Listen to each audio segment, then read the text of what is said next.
Hello, Sense of Things. It's Jeff and Ron here for another episode of the Sense of Things podcast, blog, YouTube show, whatever you want to call us. This week, we got a lot of good stuff. We've got some funny current events that happened within the last week from around the world. I think you'll get a good giggle on these.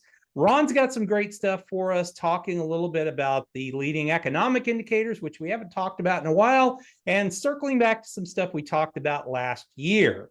I'm going to cover a little bit on GDP and tariffs and all that kind of good stuff. There's some things that have come out recently from the World Bank and everything else, estimating growth, which is not necessarily a bad thing. And we'll talk about some global trends going on. So stay tuned. We will be right back on in just a second.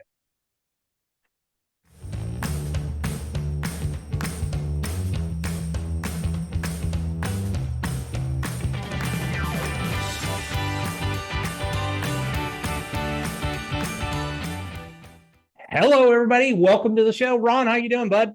Good, as we always like to say, never a dull moment. Nope. The court struck down all the tariffs. The market flew in the pre-market, and now it's settled in again. Basically, what it comes down to is we have no idea what the hell's going on. We have no idea where this is going. And by the way, listening to a lot of the earnings announcements and whatever, the CEOs and the CFOs are just shrugging their shoulders. How can we give you guidance? Yeah. We don't know. And that's the thing. Know what's going on. Yeah. And it's funny because of course, when the market was going to hell, I had clients calling me when the market taken back off. Oh my God, are we back in the market? Yes, we're in the market. We're layering in, but I'm not pulling back on some of the bond exposure we have, even though the bond market's been crazy. Because I'm like, guys, you're going to be calling me because then we're going to go through tariff craziness. Like the president tweeting out or whatever, truth socialing on the Friday before Memorial Day. Oh, we're going to tariff Europe at 50%. All of a sudden, the market went like that. So until we get some surety and stability, and maybe it's July 9th, I don't know. I just think we're going to be all over. Well, think about it. Hold on one second. Based on the court decision last night. Yep. What is encouraging any of these countries now to move any faster towards a trade deal? Yep. Zero. Yep. They could appeal. They're trying to get a stay. But if the court basically says, sorry, you got to go through Congress, you can't do this as an executive order, these countries are going to be laughing at us. Yeah. Which, once again, I think it's going to be a fight that ends up back in the seat of the Supreme Court of, does the judicial branch have the ability to override the executive branch? No. Here's the key factor, and we can get off of it. Yeah. The administration said it's a national emergency that we have to do the tariffs. Now, for almost 250 years of existence, anything that's trade or tariff related has had to go through Congress. That's the only legal, I'm not going to say precedent, but that's the legal argument at this point. Can the president say it's a national emergency? Or, I'm sorry, you have to follow protocol. That's what it comes down to, period. Yeah. I don't know. I think it's an interesting situation that we're in. Who knows? It could get mired in the court system, which honestly probably wouldn't be necessarily a bad thing for those of us that are out here in the stock market. All right, what do you got? Some stability. All right, let's have a little bit of fun here. Let me get my screen up and I will share. Okay. Yeah. Can you see that? I can. Okay. May 23rd, 2025, a cow was found alive on an Australian beach after floodwaters carried it 11 miles down to this beach. The cow was out there doing a little surfing, hanging out with the seagulls at this point. Obviously, he wasn't on a surfboard. No, of course not. I don't know why they would put a picture like that. But it's amazing with that weight and the way it that's amazing it survived. Oh, I know. It's hilarious. And that it was taken out to sea at that point. That's the crazy part. I get flooding and they may end up someplace else, but literally taken out to sea and not eaten by a crocodile is just shocking there. So, that is one lucky cow. That's all extremely lucky cow. I don't know if you or I should have survived 11 miles in the surf. I wouldn't. This one is hilarious. Cargo ship crashes into a Norwegian yard on May I saw 22nd. this. A Norwegian man woke up to a cargo ship in his front yard pushed by a storm. Neighbor called it an odd delivery. Now, Can you imagine? I thought this picture was AI generated. So I was like, all right, let me just take a look at some other pictures of this. And next thing I find this one. That's what it was. They literally, there's a picture of it showing kind of the front of the ship. It was literally almost on his doorstep. So Amazon has taken it to the extreme at this point of delivery. So You're giving your curbside service. Curbside service. I mean, they've talked about delivery through drones and all that, but this is taking it to the next level. I was expecting Amazon to be on the side of the ship when I saw the picture. Or just a little A with the smiley face.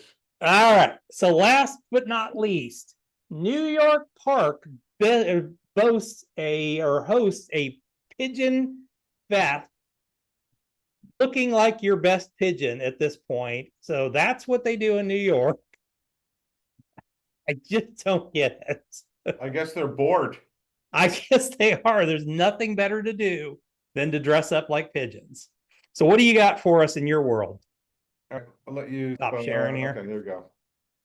So I got a couple of things. We follow the LEI every now and then, the leading economic indicators. And I like this chart because it shows where we are and where it's trending. The unemployment claims are going down. I thought that was probably and that the surprising thing about that is you had all those people that were let loose from the government, but it seems like they were absorbed by the market pretty fast. And if you remember last week when we saw where the jobs were coming from, government was the third highest. Didn't make sense. Now, the ISM orders are interesting because that had been accelerated. It is accelerating as a trend, but obviously they're trying to build more in the United States. I don't know how much that does continue. But those were a couple of things that stood out to me, despite the fact with the 10-year, it's around 4 or 5 right now. People are concerned about the bond market. I know we were just talking about that before. I don't know what out of this, but here's the interesting thing. So there's less unemployment claims, but the average work week is going down. Here, just a kind of, I guess, my Jeff's gut reaction talking to people was talking to one of the employees at our local supermarket, and he always is he's an older guy. He's retired. He works there part-time, and every time I'm there, George is there. And it doesn't matter if I go during the middle of the day, if I go on the weekend or whatever, he's always there. And he's like the hardest working guy you're ever going to meet. And he's probably in his late 60s. And we were talking to him. We're like, all right, I bet we'll see you here tomorrow. And he's, I don't know, I won't be here tomorrow. And I was like, George takes a day off. And he said, nope, the company has decided because, of costs and things like that, that they're cut him back from 35 hours a week to 12 at that point. And then I started realizing, I was looking around, I'm like, I haven't seen a bunch of the people that we normally see around there. So yeah, it's an ancillary thing. I don't know if it's just that grocery store struggling a little bit, but our other big grocery store, crap, you go in there and they've got 30 employees working up front. Oh yeah. So is it that? Is it whatever? The other grocery store does mostly in private brand type stuff. So that's that they put the private brand first and then like the public brands below there. So it might just be that they just are a little bit more profitable as a result. But it's just one of those little ancillary things.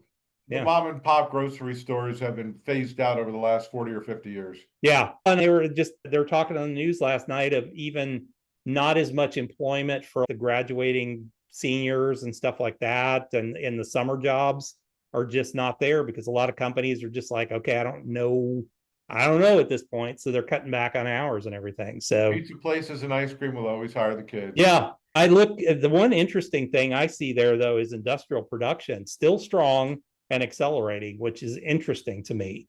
Is that an effect of what we'll talk about in a second? Like a lot of stuff getting pushed forward because of the tariff threats and things like that, or is it actually true? Don't know, but we'll have to see how this continues to trend. And then my last one is it's about frickin' time. U.S. Treasury is going to phase out the penny.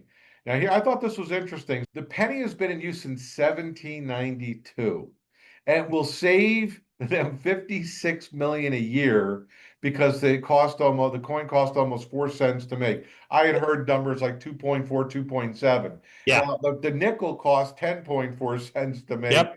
Are they going to phase out the nickel? I mean, who knows? I heard Scott Bessent last night, or like last week, I think it was on Friday or Thursday or Friday of last week. He was being interviewed and they were talking about the penny, and it's the most useless coin ever because it's just such a small denomination at this point. But he was saying the nickel costs so much that they're looking at, okay, how can we produce this at a much, much lower cost? And honestly, do you really need nickels? You could probably get away with 10 cents because being over in Europe, I don't think I ever got I don't think I ever got less than a 25 pence or 25 euro coin the whole time I was over there. I will say this.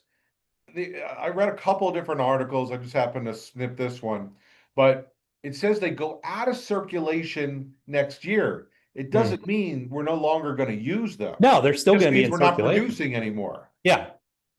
Yeah, which it's going to save the government money, but they're still going to be out there in. And how soon do we forget?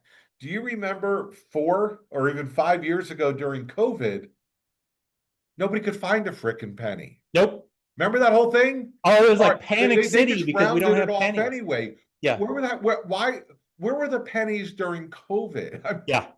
Toilet paper and pennies, we had shortage. Yeah, and I never understood that because I'm like, okay, all you need to do is adjust your prices to where they're not denominated Where in were these the pennies? Yeah. Where did they go? Where did they go? Yeah, exactly. And then they came back? It's not like dollars that kind of wear out over time. Pennies, pretty much. I've got pennies. I have an old stamp or an old coin collection that my parents, my dad gave me, and I'm like, I've got pennies back to, like the 1800s, and I'm like, you could probably still use them 100% theoretically because they're not worth less than a penny. Yeah, they're copper, so they're going to last. Even the ones today are copper jacketed. So, well, let me cover that last couple things. They needed the copper? Yeah. So I think the pennies were. They were silver. Steel? Were they steel? Yeah, they were steel pennies. Yeah, for 4 years. I know that they looked like nickels, but yeah. I think it was 3 years they didn't use copper to make pennies. Yeah, which was stupid. I'm like, why don't you just continue that? I have no idea, but all right, let me cover the last couple things I had, or last couple slides I had. Yeah. First off, we've discussed this a little bit with tariff tensions and US GDP. I thought it was interesting. IMF is projecting 3.3% US GDP growth in 2025, which I think is very realistic. Had a negative quarter. Yeah, and I think that's pretty realistic with hopefully the tax cut stuff and maybe a little regulation cut. I think that could offset tariff risks pretty significantly. Q1 saw 51% import surge during tariff fears. So that might be masking a little bit weaker growth. And I think the other side of the coin, if you're listening to a lot of these, like you were saying, you're listening to a lot of the companies, they're just not given any kind of prediction of what if you're a CEO or a CFO. Yep. And one day the tariffs are on, the next day the tariffs are off. The day after that, they're cut by 20%. The next day they're up 5%. Yeah. You may be able to know your sales, maybe. How do you give bottom line guidance? Yeah. And you can't, those type of things you just can't pass on. It's nice for companies to say, yeah, we're going to raise prices. But reality is, okay, the guys that don't raise prices are probably going to garner more business out of it. So none of them are going to want to do that. Some global trends. The UN forecast 3.2% global growth outside the EU for 2025, down because of trade tensions. And then another little bit, I had that story, I think a month or two ago, talking about Poland. Poland is continuing to be a major hub in the AI growth side of things. It's really interesting to me. And then, of course, Brazil, their rare earth stuff.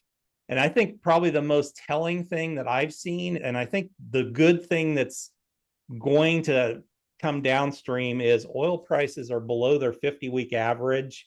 That just goes out into all parts of the economy, which I think is intriguing. Huh. Yeah. And like I said, that's the one. I think if I were to say any one thing that's going to affect pricing and inflation and everything else is if oil continues to stay down.